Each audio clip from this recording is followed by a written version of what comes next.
Student, आज इस lecture में हम कंप्लीट करेंगे S block element which is the last lecture of inorganic chemistry L28। हम पढ़ रहे थे कॉम्प्लेक्स टेंडेंसी के बारे में, मीन्स एल्कलीन और एल्कलीन अर्थ मेटल के अंदर कितनी पावर है कॉम्प्लेक्स बनाने की, जो हम प्रीवियस लेक्चर में डिस्कस कर चुके हैं। ठीक है, हमने प्रीवियस लेक्चर में किया था सैलिसिलडिहाइड सोडियम आयन के साथ मिलके कॉम्प्लेक्स की फॉर्मेशन करेगा with coordination number 4 and potassium rubidium and caesium complex की फॉर्मेशन करेंगे विद कोऑर्डिनेशन नंबर 6। क्योंकि सोडियम का साइज स्मॉल है तो कोऑर्डिनेशन नंबर 4 होगा एंड इनका साइज बड़ा है तो कोऑर्डिनेशन नंबर 6 होगा। सोडियम के साथ 2 सैलिसिलडिहाइड के मॉलिक्यूल्स अटैच होकर कॉम्प्लेक्स की फॉर्मेशन बनी थी। यहाँ पे पोटाशियम के साथ 3 मॉलिक्यूल अटैच होंगे और उनकी जो अटैचमेंट होंगी 2 डिफरेंट पोजीशन से होंगी। यहाँ पे ऑक्सीजन के साथ पोजीशन से होगी, यहाँ पे भी सेम ऑक्सीजन के साथ। एक बात याद रखना कि जब आप 3 मॉलिक्यूल्स ऐड करोगे लिगेंड के, तो उसका जो फर्स्ट वाला मॉलिक्यूल्स है उसके अंदर से आप हाइड्रोजन को एब्स्ट्रैक्ट करोगे एंड सेकंड वाला जो मॉलिक्यूल्स है उसका सेम हाइड्रोजन रहेगा एंड थर्ड वाले का भी सेम रहेगा। ठीक है, अब चलते हैं नेक्स्ट टॉपिक के ऊपर which is crown ether and cryptands. Crown ethers आपके एक स्पेशल टाइप के लिगेंड्स होते हैं। ये क्राउन ईथर्स क्या करते हैं कि जो एल्कली मेटल्स के साथ है ना बॉन्ड की फॉर्मेशन करके स्ट्रॉन्ग कॉम्प्लेक्स बनाते हैं। इस वजह से यहाँ पे हम पढ़ रहे हैं क्राउन ईथर्स और क्रिप्टेंट्स के बाद। ये भी एक टाइप्स के लिगेंड्स होते हैं जो एल्कली मेटल के साथ स्ट्रॉन्ग बॉन्ड की फॉर्मेशन करते हैं। पहले हम पढ़ेंगे क्राउन ईथर्स के साथ। फर्स्ट पॉइंट, जो क्राउन ईथर्स होते हैं वो मैक्रोसाइक्लिक पॉली ईथर्स होंगे। तो crown ethers are macrocyclic polyether. Second point is जो क्राउन ईथर है वो एल्कली मेटल्स के साथ बॉन्ड की फॉर्मेशन करेंगे and formation of the stable complex. Crown ether form stable complex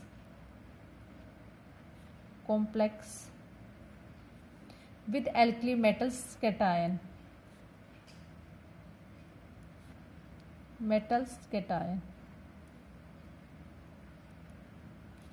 next point, इनके अंदर क्या होता है, जो क्राउन ईथर होता है उसके अंदर एक ऑर्गेनिक सी चेन होती है, हाइड्रोकार्बन की चेन होती है with including A hetero atom which is oxygen. जो क्राउन ईथर के अंदर हीट्रो एटम ऑक्सीजन होगा, क्रिप्टेंट्स के अंदर 2 हीट्रो एटम होते हैं, एक नाइट्रोजन होगा वो एक ऑक्सीजन होगा, वो हम आगे पढ़ेंगे। ठीक है, तो जो ऑर्गेनिक के जो पार्ट होता है वो एक रिंग को है ना पकड़ टाइप की, मीन्स एक ऐसी अरेंजमेंट देता है जिसकी वजह से इसका नाम क्राउन रखा गया है, क्राउन टाइप की। तो the organic part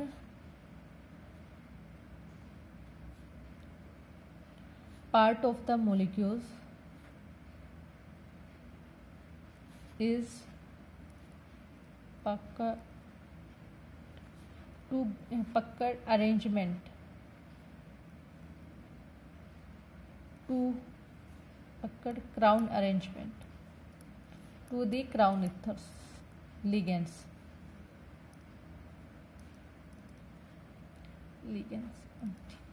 next point, अब मैंने बताया था जो क्राउन ईथर्स होगा, फर्स्ट ये पढ़ने से क्या पता लगा है कि crown ether macrocyclic poly ether होते हैं, एल्कली के साथ स्ट्रॉन्ग बॉन्ड बना के स्टेबल कॉम्प्लेक्स की फॉर्मेशन करते हैं। एंड नेक्स्ट उसके अंदर एक ऑर्गेनिक पार्ट होता है। ठीक है, उसकी जो अरेंजमेंट होती है वो क्राउन टाइप की अरेंजमेंट होती है और उसके अंदर एक हेट्रो एटम होता है ऑक्सीजन। ठीक है, जो ऑक्सीजन के ऊपर आपको पता है लोन पेयर ऑफ इलेक्ट्रॉन होंगे, तो वो जो लोन पेयर ऑफ इलेक्ट्रॉन होंगे मेटल के साथ बिल्कुल ही प्लेनर पोजीशंस के ऊपर प्रेजेंट होंगे।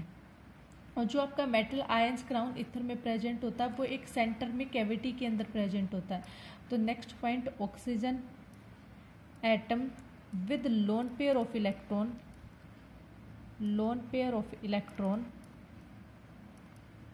nearly planar about the metal ion in the center of cavity,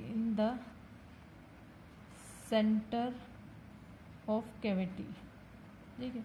means क्या होता है कि जैसे ये क्राउन इथर है, ठीक है, या कोई हाइड्रोकार्बन की चेंज है, बीच में एक कैविटी होती है, इस कैविटी का साइज फिक्स होता है, ठीक है, इस कैविटी के साइज के अकॉर्डिंग उसके अंदर lithium, sodium, potassium, rubidium, caesium ions आते हैं, ठीक है। अब क्या होता है, इस क्राउन इथर के बीच में कहीं कहीं पे आपके according to a fix arrangement hetero atom होता है, सिर्फ ऑक्सीजन होगा।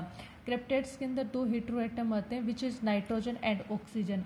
इस क्राउन इथर के बारे में फर्स्ट है मैक्रोसाइक्लिक पॉलीथर, हाइड्रोकार्बन की change, oxygen molecules act as a hetero atom, and जो ये कैविटी होगी उसका साइज फिक्स होगा, ठीक है, साइज फिक्स होगा, उस साइज के अकॉर्डिंग ये लिगेंड मेटल को अपने अंदर कैविटी में होल्ड करके रखेगा, ठीक है।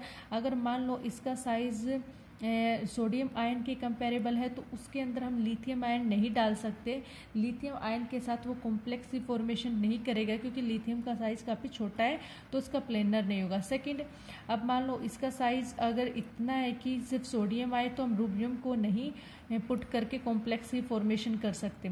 क्या होता है, क्राउन इथर के सेंटर में जो कैविटी होती है उसी के अंदर आपका एल्कली मेटल्स आयन आता है, और जो ये ऑक्सीजन होते हैं वो सिर्फ इस एल्कली मेटल के बिल्कुल ही प्लेनर स्ट्रक्चर की फॉर्म में प्रेजेंट होते हैं, और ये क्या करेंगे, अपने lone pair of electron sodium atom को डोनेट करके अपना कॉम्प्लेक्स की फॉर्मेशन करते हैं। नेक्स्ट पॉइंट आपके 4 पॉइंट हो चुके थे, 5th पॉइंट, ठीक है। अब जो क्राउन इथर्स का जैसे मैंने यहाँ पे रफली डायग्राम बनाया था, ये जस्ट समझाने के लिए आगे हम इसका फेयर करेंगे कि यहाँ पे एक कैविटी होती है, कैविटी का एक परफेक्ट साइज होता है, हेटेरो एटम अटैच होते हैं, ठीक है, यहाँ पे हाइड्रोकार्बन की चेंज होती है, ठीक है, ये बिल्कुल रफली डायग्राम है, ये आपको नहीं बनाना है। तो 5th पॉइंट के अंदर क्या है, जो नेचर ऑफ बॉन्डिंग है crown ethers ligands, crown ether एक टाइप्स का लिगेंड ही है, तो जो नेचर ऑफ बॉन्डिंग है वो किस टाइप की है, जो एल्कली मेटल और ऑक्सीजन के बीच में जो नेचर ऑफ बॉन्डिंग है वो लार्जली इलेक्ट्रोस्टैटिक टाइप्स की है। तो nature of bonding between alkali metals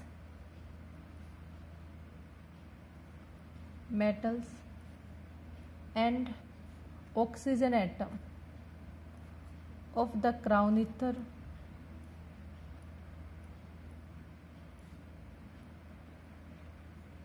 that is largely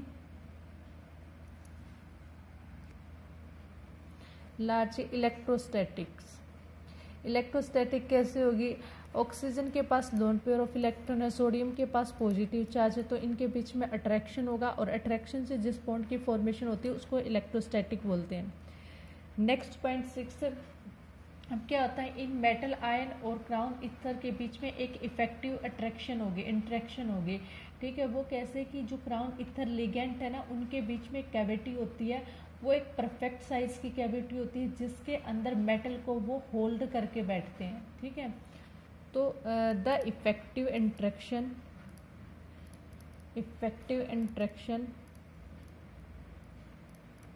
between the metal ion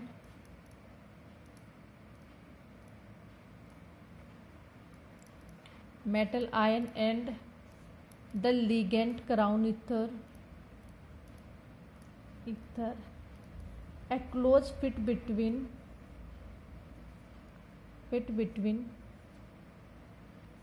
the size of the metal ion and the size of hole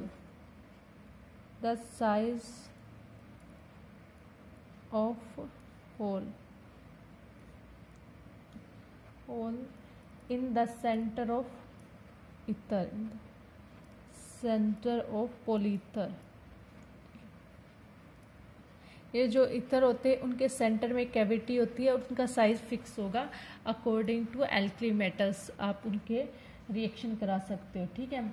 अब जो पॉली इथर्स होते हैं ना, जो क्राउन इथर्स होते हैं, 2 टाइप्स के आते हैं, एक सिलेक्टिव नेचर, तो जो पॉली इथर्स होते हैं वो सिलेक्टिव है फॉर एल्कली मेटल्स। तो next point is poly ethers are selective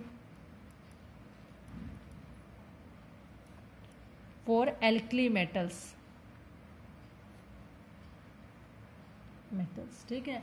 अब जैसे एक क्राउन इथर लेते हैं, क्राउन इथर 4 होगा, उसका वो सिलेक्टिव होगा सिर्फ लिथियम आयन के लिए, ठीक है।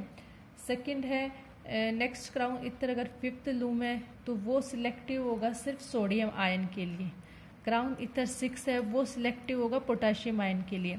अगर क्राउन इथर 4 के अंदर मैं पोटाशियम की रिएक्शन करके इस कॉम्प्लेक्स की फॉर्मेशन करूँ तो वो कॉम्प्लेक्स स्टेबल नहीं होगा, क्योंकि इसका इतना साइज स्मॉल है कि पोटाशियम आयन को हैंडल नहीं कर पाएगा। तो क्राउन इथर 4 के अंदर सिर्फ लिथियम ही आ सकता है, एंड 5 के अंदर सोडियम, एंड 6 के अंदर सिर्फ आपका पोटाशियम ही आएगा, ठीक है। ये इसकी प्रॉपर्टी है कि फिक्स्ड आपका क्राउन इथर किसी भी एलिमेंट के लिए सिलेक्टिव होता है। अब यहाँ पे हम बनाएंगे क्राउन इथर्स की स्ट्रक्चर, क्राउन इथर्स 4, ठीक है, 4 वाले की बनाएंगे, ठीक है। अब यहाँ पे क्राउन इथर जैसे इथर्स के अंदर आपने पढ़ा था कि हाइड्रोकार्बन होगा, हीट्रो एटम होगा, एंड आपका एल्कली मेटल उसके मिड में लाई करेगा। ना इधर this is the benzene ring, and here O oxygen, CH2 group attached, also here oxygen, CH2 group attached, also here oxygen, CH2 and CH2, ठीक है। अब यहाँ से बेंजीन से हम नेमिंग स्टार्ट करेंगे, 1 2 3 4 5 6 7 8 9 10 sorry 1 2 3 4 5 6 7 oxygen 7 8 9 10 sorry 8 9 10 11 12, ठीक है। ये है आपका एक क्राउन इथर। क्राउन इथर के अंदर जो अरेंजमेंट होगी वो कैसे होगी, CH2 हाइड्रोकार्बन की चेन और साइड में आपके ऑक्सीजन एटम अटैच्ड होंगे, ठीक है, ये चेन चलेगी। तो इसका अंदर यहाँ पे अपना बेंजीन है तो इसको लिखेंगे हम बेंजो विद डैश, और कितने नंबर ऑफ टोटल एटम है। जनरली आप जब भी नेमिंग करते थे ऑर्गेनिक केमिस्ट्री के अंदर सिर्फ आप काउंट करते थे हाइड्रोजन से अटैच कार्बन के, बट क्राउन इथर के अंदर जब आप काउंट करेंगे तो एवरी एलिमेंट को काउंट करेंगे with hetero atom.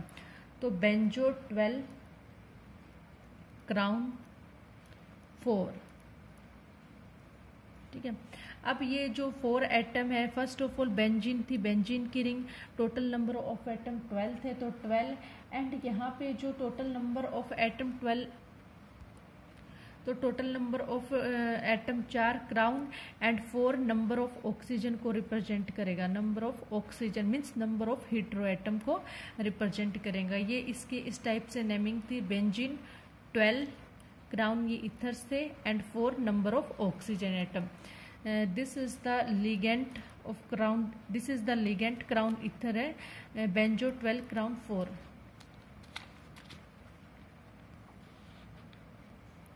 Next crown ether के ऊपर चलते हैं, डेट इज डाईबेंजो 14 क्राउन 4, ठीक है। अब इसमें आप देख के समझ गए होगे डाईबेंजो मतलब दो बेंजीन रिंग होगी, 14 टोटल नंबर ऑफ एटम होंगे और 4 नंबर ऑफ ऑक्सीजन होंगे, ठीक है। अब इसके अंदर आपको डाईबेंजो 14 क्राउन इथर 4 बनाना है, तो आप रफली यहाँ पर लिखोगे oxygen number of oxygen atom 4 है, total number of atom total number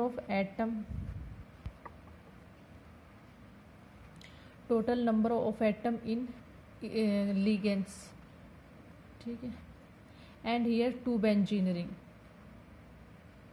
अब इसको आप रिप्रेजेंट करोगे, di benzene means 2 benzene ring है, 1 2 here and second is here, ठीक है। और यहाँ पे पोजीशन से इधर से अटैच होगा, यहाँ से अटैच होगा, ठीक है। अब यहाँ से ऑक्सीजन के साथ attachment, then CH2 crown ether CH2 and here oxygen attach with this, here oxygen आपकी 4 ऑक्सीजन है, CH2 दिस CH2 दिस, ठीक है। अब टोटल नंबर ऑफ 1 यहाँ से चलेंगे 1 2 3 4 5 6 7 8 9 10 11 12 13 14, तो आपको 14 चाहिए। 1 2 3 4 5 6 7 8 9 10 13 एंड 14, ठीक है। अब आपका क्या हुआ, di benzo 14 element crown and 4 oxygen atom, ठीक है। तो ये नेक्स्ट लिगेंड है 4 वाला। अब क्या होता है कि इसकी जो कैविटी होती है, एक छोटी सी अंदर ही कैविटी होती है, उसके अंदर होता है आपका lithium and lithium ion, sodium ion and potassium according to this ligand. अब बात क्या आती है, यहाँ पे सिर्फ हमने लिगेंड्स की फॉर्मेशन, लिगेंड्स ही दिखाया। आगे जब कंपाउंड की फॉर्मेशन करेंगे तो उसकी कैविटी के अंदर हम आयंस डाल सकते हैं, मीन्स वो आयंस विजिबल होगा। नेक्स्ट एक और क्राउन इथर करते हैं हम, डाईसाइक्लो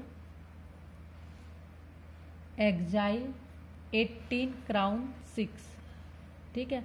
आपको पता है क्राउन 6 वाला सिलेक्टिव है फॉर पोटाशियम आयन, ठीक है। ये आपका सिलेक्टिव था लिथियम आयन के लिए, तो आप लिथियम पॉजिटिव आयन इसके साथ कर सकते हो with electrostatic attraction with oxygen atom, ठीक है। दिस इज द कॉम्प्लेक्स की this is the formation of complex with the alkali metal. Now dicyclo 18 आपका होना चाहिए 18 element and dicyclo hexyl means 2 cyclohexyl group attached है, benzene की ring यहाँ पे अटैच्ड नहीं है और 6 ऑक्सीजन एटम अटैच होंगे, ठीक है। तो यहाँ पे हम फॉर्मेशन करते हैं 2 रिंग हियर एंड हियर, ठीक है। Here oxygen and here oxygen, ठीक है। Now CH2 oxygen CH2 and CH2 here, sorry, CH2 oxygen CH2 oxygen। यहाँ पे लेके चलेंगे 1 2 3 4 5 6 7 8 9 10 11 12 एंड 18, ठीक है। अब इसका है डाईसाइक्लो 18 टोटल एलिमेंट, ये क्राउन है 6 ऑक्सीजन एटम, ठीक है। This is selective for potassium ion. इसकी कैविटी का साइज इतना है कि ये पोटाशियम आयन को होल्ड करके रखेगा and with electrostatic attraction with oxygen atom, ठीक है। This is the formation of the complex. ऐसे आप बहुत सारे क्राउन इथर की फॉर्मेशन कर सकते हो, जैसे एक है बेंजो 15 क्राउन 5। क्राउन 5 आप सिलेक्टिव है फॉर सोडियम आयंस के साथ, ठीक है। तो इसकी आयन, इस लिगेंड्स की फॉर्मेशन करोगे सोडियम आयंस के साथ, ठीक है। अब ये नहीं है कि जैसे ये क्राउन 6 वाला था, इसके अंदर आप सोडियम आयन नहीं डाल सकते क्योंकि इसका कैविटी का साइज कंपेरेबल है विद ओनली पोटाशियम आयन। अब हम चलते हैं next ligands which is cryptates CRYPTATS, ठीक है। ये भी एक स्पेशल टाइप के ही लिगेंड्स हैं जो कि एल्कली मेटल्स के साथ स्ट्रॉन्ग बॉन्ड की फॉर्मेशन करते हैं। फर्स्ट ऑफ ऑल इनकी जो कॉम्प्लेक्स बनाने की टेंडेंसी है क्राउन इथर के इक्वल है, ठीक है। कॉम्प्लेक्सिंग टेंडेंसी इक्वल है to crown ether, equal to crown ether, ठीक है, first point. And second point is जो क्रिप्टेट्स हैं वो पॉलीसाइक्लिक लिगेंड होंगे विद 2 डोनर एटम, और जो आपके क्राउन इथर थे वो पॉलीसाइक्लिक थे with 1 donor atom which is oxygen, ठीक है। आर पॉलीसाइक्लिक, वो थे monocyclic ligands with 2 donor atom, ठीक है। एक आपका ऑक्सीजन होगा एंड दूसरा नाइट्रोजन होगा with 2 hetero atom. Third point, आपका जो क्राउन इथर्स की रिप्रेजेंटेशन है वो इस टाइप की होगी विद हाइड्रोकार्बन चेंज,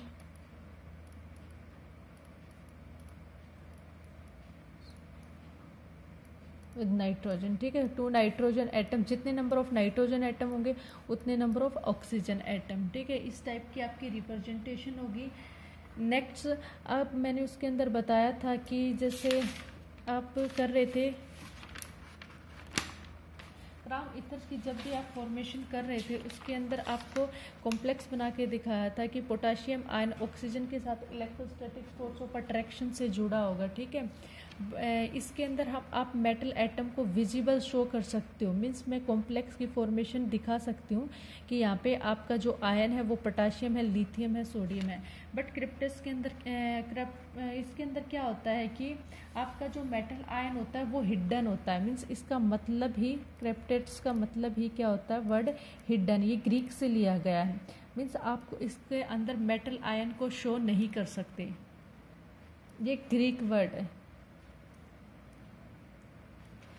तो ये क्या करेंगे, 5th points, cryptates hide the metal ion, metal ion, ये मेटल आयन को अपने अंदर हाइड कर लेते हैं, ठीक है।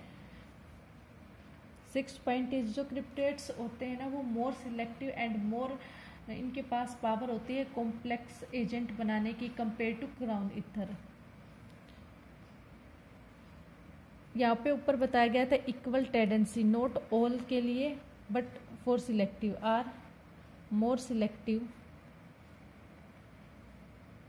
And strong complexing agent. Complex की जो बनाने की टेंडेंसी सेम है बट स्ट्रॉन्ग कॉम्प्लेक्सिंग एजेंट होंगे, ठीक है, देन क्राउन। बट ये जो क्राउन इथर्स थे वो भी सिलेक्टिव नेचर के थे, बट ये उनसे भी ज़्यादा सिलेक्टिव नेचर के हैं। 7th पॉइंट इज, जो क्रिप्टेट्स, जैसे क्राउन इथर की नेमिंग आई थी बेंजो 18, क्राउन 4, इस टाइप से इनकी भी नेमिंग आती है। जो क्रिप्टेट्स होते हैं ना, टेंस होते हैं 222 can enclose the rubidium ion completely in a case and form complex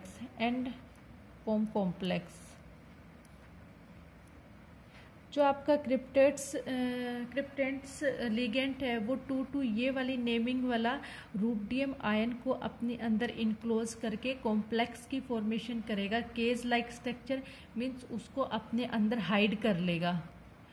जो क्रिप्टेट्स की स्ट्रक्चर होगी, एक यहाँ पे लिख रही हूँ मैं, this CH2 with oxygen, then CH2 with oxygen, here CH2 nitrogen, ठीक है। यहाँ पे आपका CH2 ऑक्सीजन, ये again CH2 oxygen, again this one, now CH2 oxygen, CH2 oxygen and now this, sorry ये दिस, ठीक है। ये आपकी स्ट्रक्चर होगी। This is the structure of the cryptates. ये इस टाइप के लिगेंड्स होते हैं। जो आपका नाइट्रोजन और ऑक्सीजन होंगे वो इस टाइप से अटैच होंगे। और यहाँ पे सॉरी, ये जो जितने नंबर ऑफ ऑक्सीजन है, जितने नंबर ऑफ नाइट्रोजन है, ये वाली वर्डिंग नहीं होगी। आप ऑक्सीजन और नाइट्रोजन की जो वो होगी ना, नंबर ऑफ ऑक्सीजन नाइट्रोजन, वो डिफरेंट भी हो सकते हैं।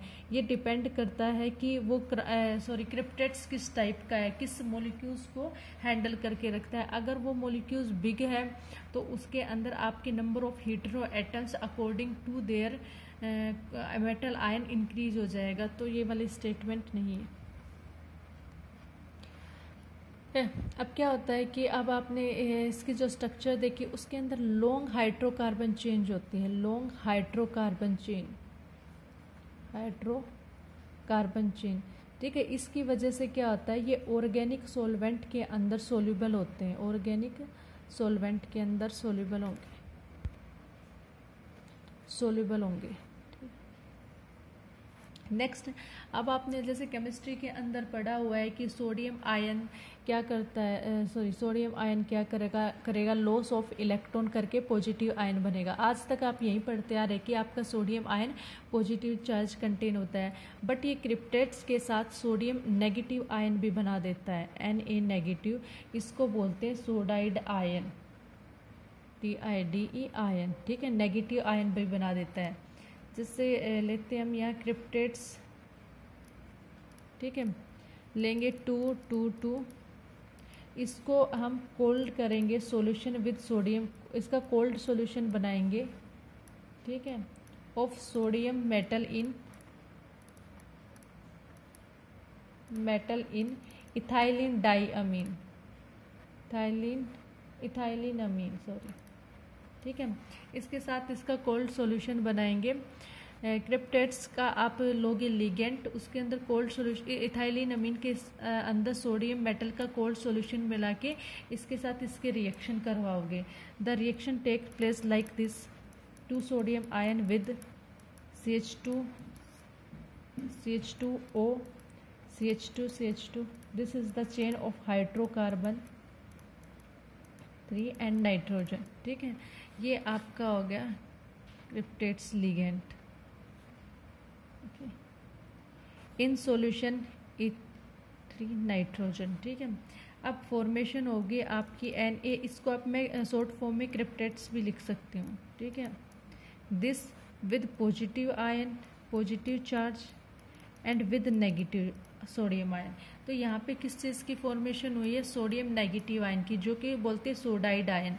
मीन्स ये इतने स्ट्रॉन्ग कॉम्प्लेक्स हैं कि सोडियम नेगेटिव आयन की फॉर्मेशन बना देते हैं। और जो ये इस टाइप का सोल्यूशन जो कंपाउंड बनेगा वो येलो कलर का होगा और डायामैग्नेटिक सॉलिड हो गया। मीन्स ऑल जो इलेक्ट्रॉन्स होंगे इसका पेयर्ड होंगे, डायामैग्नेटिक सॉलिड्स स्टेट में प्रेजेंट होगा। और ये सिर्फ स्टेबल होगा at very low temperature, stable it only at low temperature which is equal to -10 degree Celsius, ठीक है। अब इसके अंदर क्या है कि जो सोडियम का 2 सोडियम के आयन दिए हुए हैं, ठीक है, इसमें क्या होता है, एक सोडियम आयन पॉजिटिव हो जाएगा और दूसरा सोडियम आयन नेगेटिव। मीन्स एक सोडियम आयन अपने इलेक्ट्रॉन को लॉस करेगा, दूसरा गेन करेगा। और यहाँ पे जो सोडियम आयन्स की सोडाइड आयन है ना, उसकी जो रेडियस होगी वो इक्वल होगी 2.3 एंगस्ट्रॉम के अंदर, ठीक है। इनकी इतनी पावर होती है कि ये सोडाइड आयन की भी फॉर्मेशन कर लेते हैं, but at a very low temperature.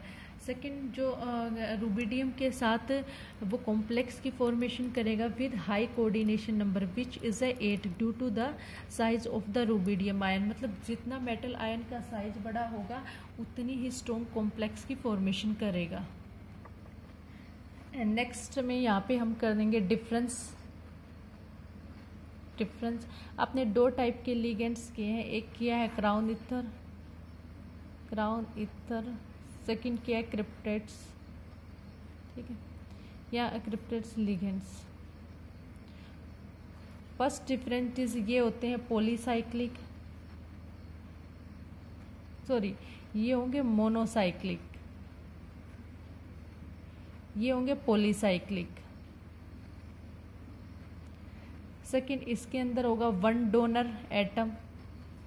Donor atom which is oxygen, इसके अंदर होंगे 2 डोनर एटम, ठीक है। अब थर्ड पॉइंट इज इनके अंदर जो मेटल एटम होगी वो हिडन नहीं होती, ठीक है, no metal atom is hidden, इसको आप शो कर सकते हो। एंड इसके अंदर जो मेटल एटम होगी वो हाइड होगी, hide metal ion not atom, metal ion, ठीक है। This is the difference between the crown ether and cryptates. अब नेक्स्ट टॉपिक आता है एल्कलाइन अर्थ मेटल्स की कॉम्प्लेक्स टेंडेंसी। अब आपको पहले लेक्चर में एक्सप्लेन कर दिया गया था दोनों के पास हाई पावर नहीं है कॉम्प्लेक्स फॉर्मेशन करने की, बट अगर लिगेंड स्ट्रॉन्ग या चिलेटिंग और पावर वाला हो तो ये कॉम्प्लेक्स की फॉर्मेशन बना देते हैं। अब बात आती है एल्कलाइन अर्थ मेटल्स की। इसके अंदर तो साइज छोटा है, चार्ज 2 पॉजिटिव आयन है, तो ये कॉम्प्लेक्स की फॉर्मेशन कर लेते हैं but not at a large scale. ठीक है, तो यहाँ पे एक कॉम्प्लेक्स की फॉर्मेशन करता है ये हैलाइड के साथ BF4 with 2 negative charge in a tetrahedral structure. ठीक है, तो बेरेनियम की यहाँ पे होगी कॉम्प्लेक्स की फॉर्मेशन। इसकी जो स्ट्रक्चर होगी टेट्राहेड्रल होगी, 4 क्लोरीन एटम इसकी टेट्राहेड्रल पोजीशन पे अटैच रहेंगे। ठीक है, this is the complex formation of the BeF4। अब जो बेरेनियम है वो कॉम्प्लेक्स की फॉर्मेशन करता है विद ऑक्जेलेट के साथ। ठीक है, Be2 पॉजिटिव ऑक्जेलेट के साथ भी कॉम्प्लेक्स की फॉर्मेशन कर लेते हैं। ठीक है, this is the BeOX twice with 2 negative charge. BeOX oxalate के साथ करेंगे ट्वाइस 2 नेगेटिव। ठीक है, अब बेरेनियम करेगा in a tetrahedral position, here oxygen with oxygen, oxygen attach with oxygen. Okay, यहाँ पे ऑक्सीलेट आपका आयन अटैच्ड होगा ऑक्सीजन के थ्रू। यहाँ पे C double bond of this. ठीक है, इन ए टेट्राहेड्रल में, in a tetrahedral way with 2 negative charge on it। Next चलते हैं next example, next complexing agent के पास।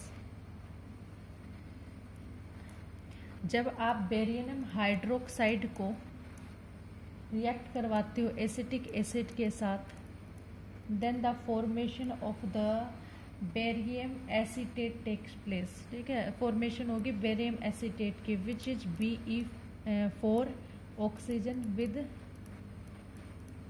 आयन। ठीक है, बेरियम हाइड्रोक्साइड की रिएक्शन करवाई जाती है एसिटिक एसिड के साथ, तो बेरियम एसीटेट की फॉर्मेशन होगी। ठीक है, here the structure of the barium acetate which is also present as a tetrahedron position. Here one oxygen atom, which here oxygen atom is a central metal atom and 4 barium atom is present tetrahedrally। One barium, यहाँ पे oxygen जो atom होगा वो central atom होगा, बेरिनियम present होंगे corners के ऊपर। ठीक है, और उनके इन बिटवीन, एक सेकेंड, और उनके इन बिटवीन आपका प्रेजेंट होगा एसीटेट आयन। कितने एसीटेट है? 6, 1, 2। दिस आयन सॉरी एसीटेट जो ग्रुप होगा वो सैंडविच होगा बिटवीन 2 बेरिनियम एटम। 3, 4।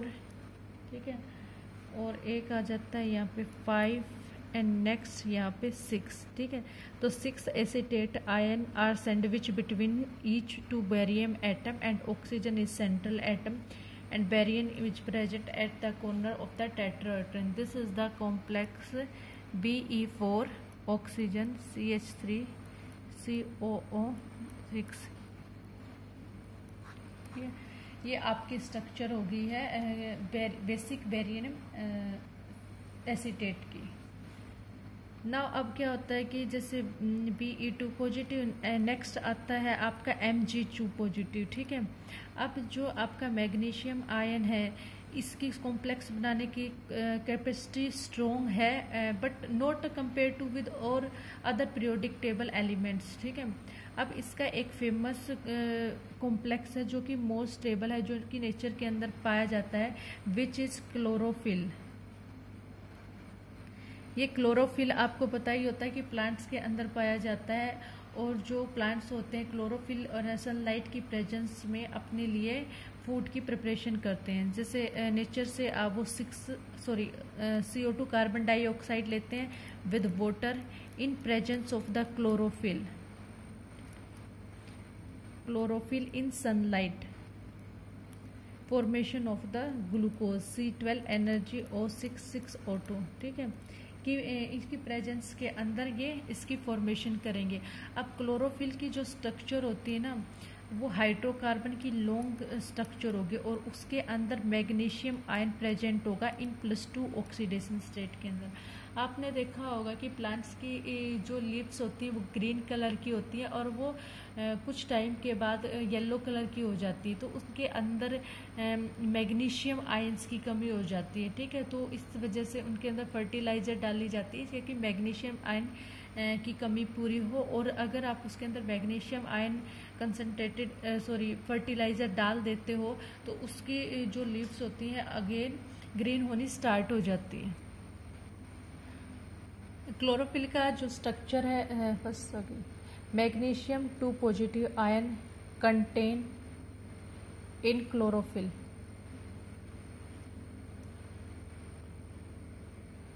ठीक है, अब ये जो मेटल कॉम्प्लेक्स है, ये वाला जो कॉम्प्लेक्स बना है वो बहुत ही एसेंशियल कॉम्प्लेक्स है फॉर ऑल लिविंग स्पीसीज। ठीक है, अब इसकी जो स्ट्रक्चर है वो डिफ़िकल्ट स्ट्रक्चर है, वो मैं आपको दिखा देती हूँ यहाँ पे और याद करने का तरीका बता देती हूँ। ठीक है, यहाँ पे जो मैग्नीशियम आयन प्रेजेंट होगा वो +2 ऑक्सीडेशन स्टेट के अंदर प्रेजेंट होगा। इसके साथ 4 पोरफाइन रिंग अटैच होंगी इसके कॉर्नर पे 1, 2, 3 एंड 4।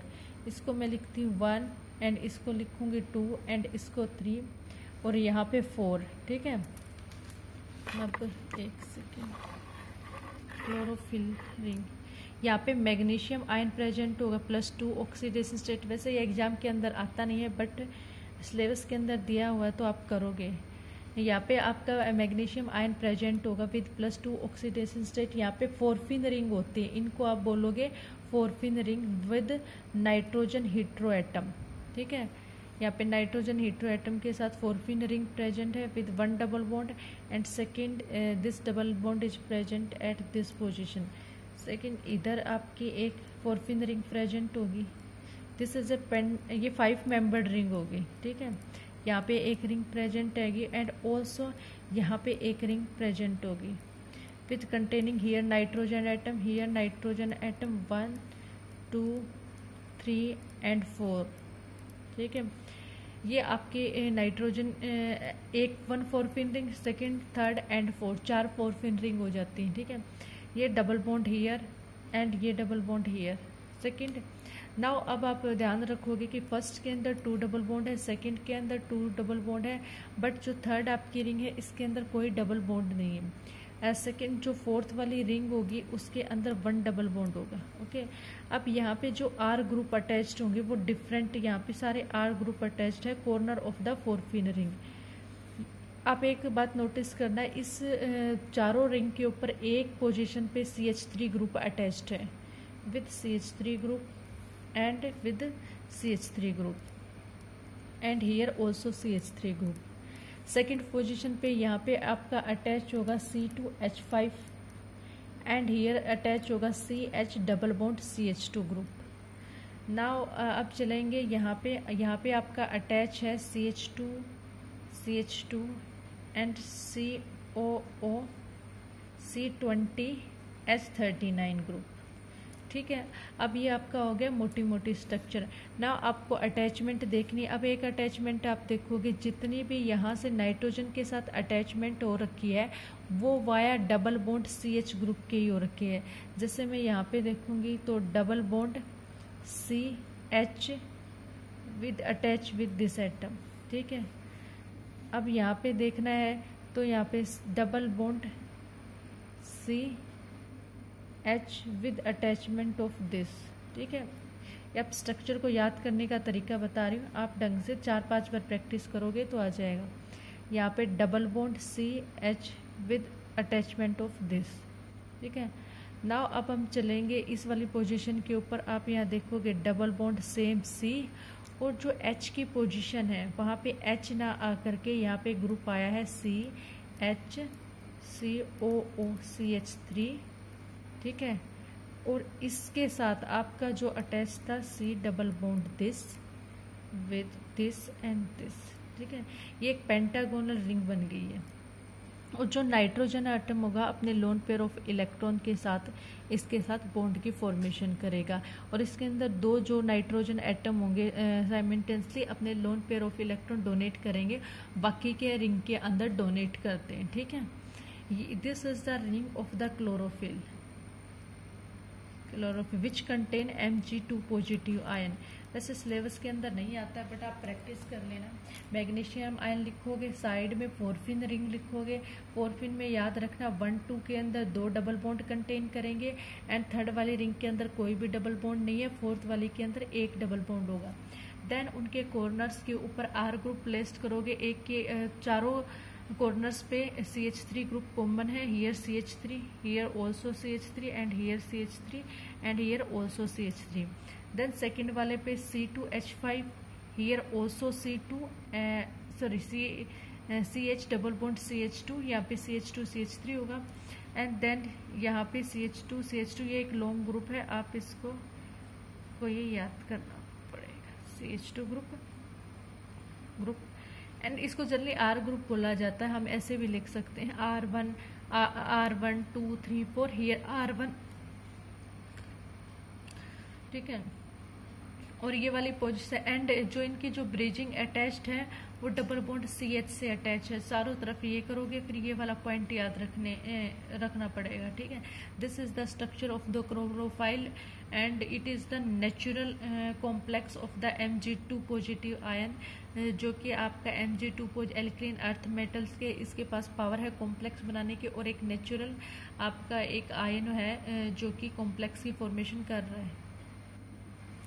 नेक्स्ट चलते हैं calcium 2 positive ions and magnesium 2 positive ion also form strong complex with EDTA which is ethylene diamine tetra acetic acid. Ethylene diamine tetra acetic acid, acetate बोलेंगे यहाँ पे, acetic acid. ठीक है, इस ligand के साथ स्ट्रॉन्ग कॉम्प्लेक्स बनाने की टेंडेंसी रखता है, और ये दोनों इसके साथ ये जाने जाते हैं हार्डनेस वाटर की, ये this is the responsible for hardness of water. ठीक है, अब ये क्या करता है EDTA इनके साथ स्ट्रॉन्ग कॉम्प्लेक्स बना के इनको रिमूव कर देता है फ्रॉम वाटर।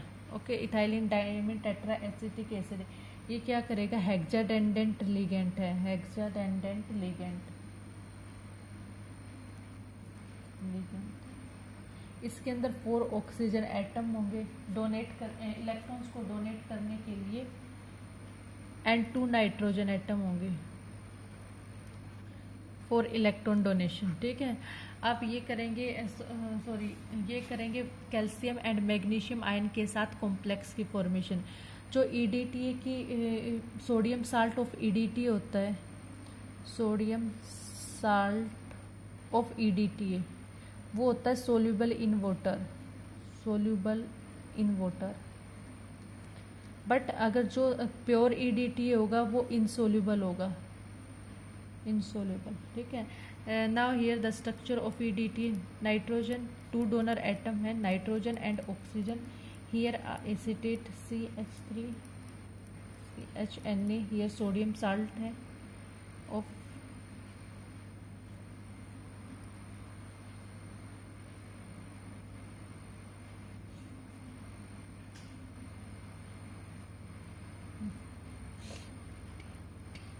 ठीक है, this is the sodium salt of the EDTA ethylene diamine tetra acetic acid. अब इसकी कॉम्प्लेक्स की फॉर्मेशन करनी है कैल्शियम के साथ। कैल्शियम प्रेजेंट होता है +2 ऑक्सीडेशन स्टेट में, तो यहाँ पे मैं लिखूंगी कैल्शियम विद ये वाला पोर्शन लेंगे यहाँ से नाइट्रोजन। ठीक है, यहाँ से फिर CH2 ये सेकेंड नाइट्रोजन अटैच्ड। अब ये वाला पॉइंट हमने यहाँ पे लिया। अब इस नाइट्रोजन एटम के साथ आपके 2 ग्रुप अटैच हैं विच इज CH3COONA। यहाँ पे आप सोडियम आयन नहीं लोगे क्योंकि जब कॉम्प्लेक्स की फॉर्मेशन करता है तो आयन्स नहीं रहता है, और ना यहाँ पे सोडियम पॉजिटिव आयन निकलेगा, यहाँ पे हाइड्रोजन पॉजिटिव आयन निकल जाता है। ठीक है, यहाँ से 2 डोनर एटम है नाइट्रोजन एंड सेकंड पोजीशन पे जुड़ेंगे 2 डोनर एटम ऑक्सीजन।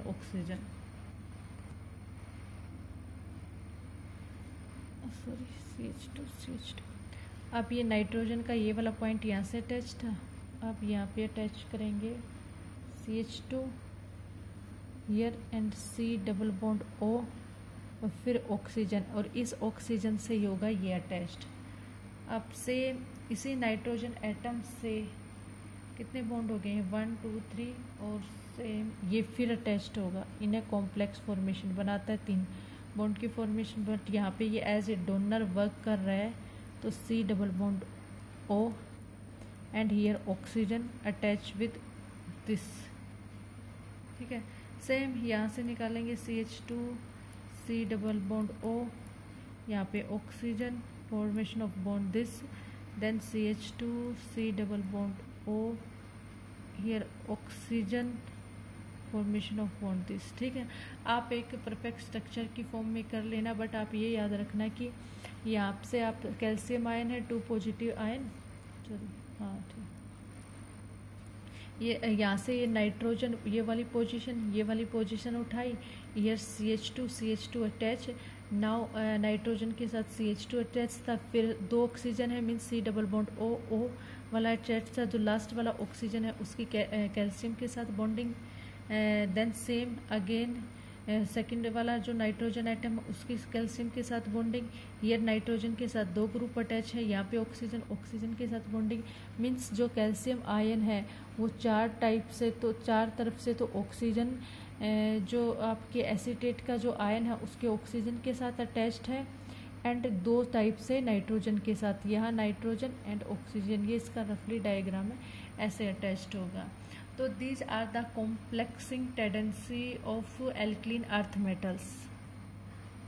अब नेक्स्ट टॉपिक करते हैं, लास्ट टॉपिक है of s block element, role of group 1 and group 2 elements in biological system.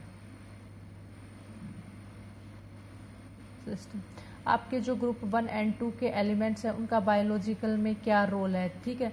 First of all इनका बायोलॉजिकल सिस्टम में बड़ा ही एसेंशियल रोल है। फर्स्ट ऑफ ऑल हम बात करेंगे एल्कली मेटल्स के। एल्कली मेटल्स के अंदर आपका जो सोडियम आता है एंड जो पोटाशियम आता है, ये essential play essential role in biological system, ठीक है, बड़ा ही एसेंशियल रोल प्ले करते हैं बायोलॉजिकल सिस्टम में। फर्स्ट ऑफ ऑल तो first point and second point, per day 1 gram sodium चाहिए होता है हमारी बॉडी को, ठीक है, और हम उसको कंज्यूम करते हैं in form of a salt, and the formula of your salt is NaCl। But due to the habit, मतलब हमारी हैबिट होती है कि हर चीज़ में साल्ट डालने की, इस वजह से हम ओवरटेक कर जाते हैं सोडियम आयन की। बट ये प्रॉब्लम क्रिएट करती है क्योंकि हमारी बॉडी के अंदर सोडियम और पोटाशियम आयन सेम अमाउंट में बैलेंस्ड होना चाहिए, ठीक है। सोडियम आयन का सोर्स है वो है साल्ट, एंड थर्ड है पोटाशियम आयन। पोटाशियम आयन का साल्ट होता है आपका कॉफ़ी एंड बनाना। ये 2 साल्ट है जो आप डेली रूटीन की लाइफ में यूज़ करते हो, ठीक है। अब क्या होता है कि इनका यूज़ होता क्या है, आपकी बॉडी के अंदर एक सोडियम पोटाशियम नाम का एक पंप होता है, ठीक है, जो पंप की तरह काम करता है, जिसको नाम भी दिया गया है सोडियम पोटाशियम पंप। इसके अंदर क्या होता है कि एक मेम्ब्रेन्स होती है, जो सोडियम आयन होंगे वो प्रेजेंट होते हैं एक्स्ट्रा सेलुलर फ्लूइड के अंदर ऑफ द लिविंग ऑर्गेनिज्म, वो एक्टिवेट करते हैं बॉडी के कुछ एंजाइम्स, तो ठीक है। First of all sodium ions का काम क्या है, major ions are present in extra cellular fluids of living organism,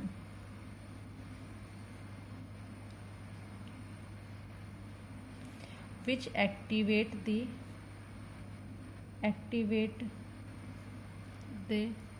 certain enzymes in your body.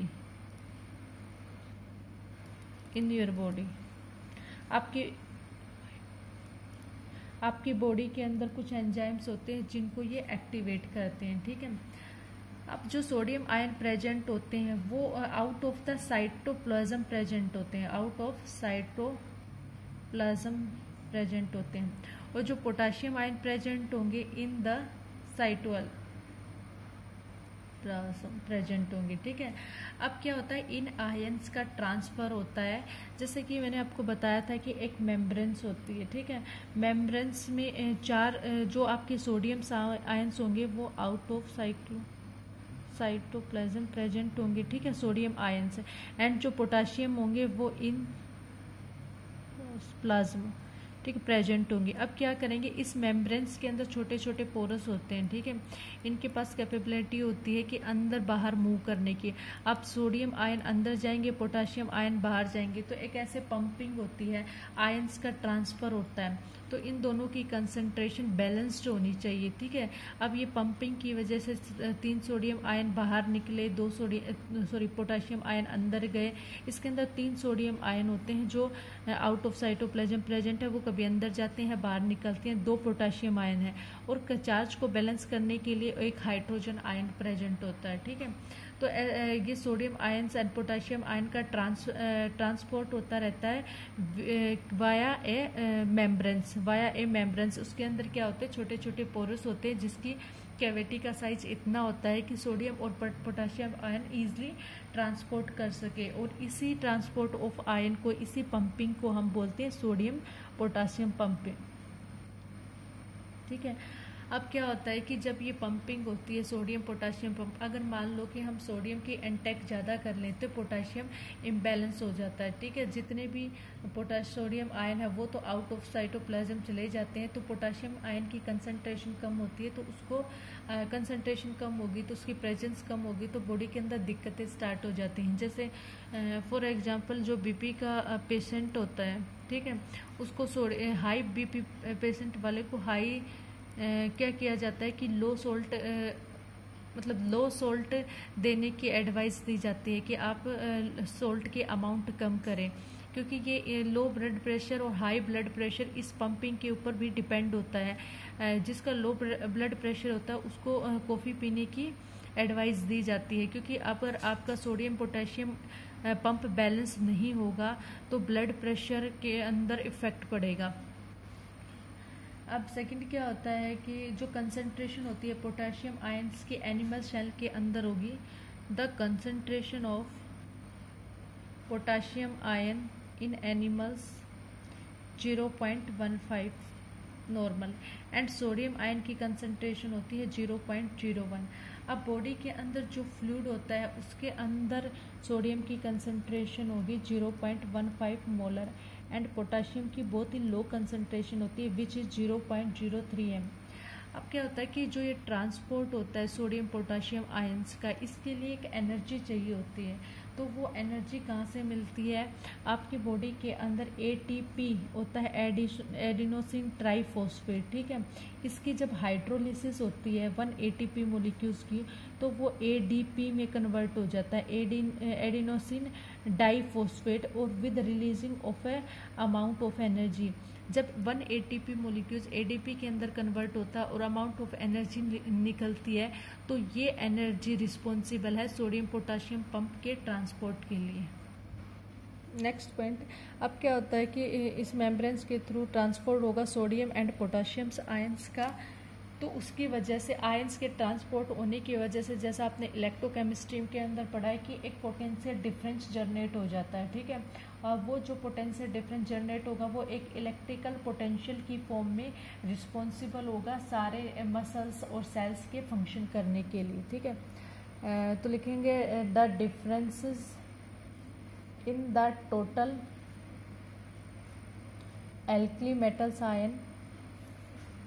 alkali metals ion concentration inside and outside the cell that produce an electrical potential। वो क्या करेगा, एक electrical potential generate कर देगा across the cell membranes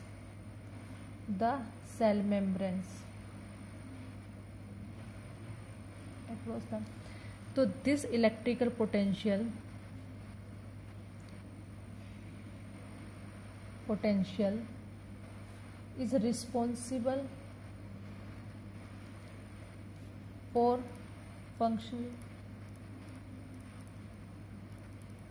of nerve and muscle cells means ये एक आपका membranes थी, सोडियम आयन बाहर जा रहे थे, पोटेशियम आयन अंदर जा रहे थे इस सेल मेम्ब्रेन्स के थ्रू। तो ये आयन्स के ट्रांसपोर्ट की वजह से एक पोटेंशियल डिफरेंस जनरेट हो जाता है। एक इलेक्ट्रिकल, आपको पता है कि इलेक्ट्रिकल पोटेंशियल कब जनरेट होता है, जब आयंस का ट्रांसपोर्ट होता है इधर से उधर। तो यहाँ भी आयंस का ट्रांसपोर्ट हो रहा है और वो भी एल्कली मेटल्स आयंस का ट्रांसपोर्ट हो रहा है, उसकी वजह से एक इलेक्ट्रिकल पोटेंशियल जनरेट हो जाता है। वो रिस्पॉन्सिबल है इन वर्किंग के लिए, बॉडी के वर्किंग सिस्टम के लिए। सेकेंड आप चलते हैं role of alkaline earth metals.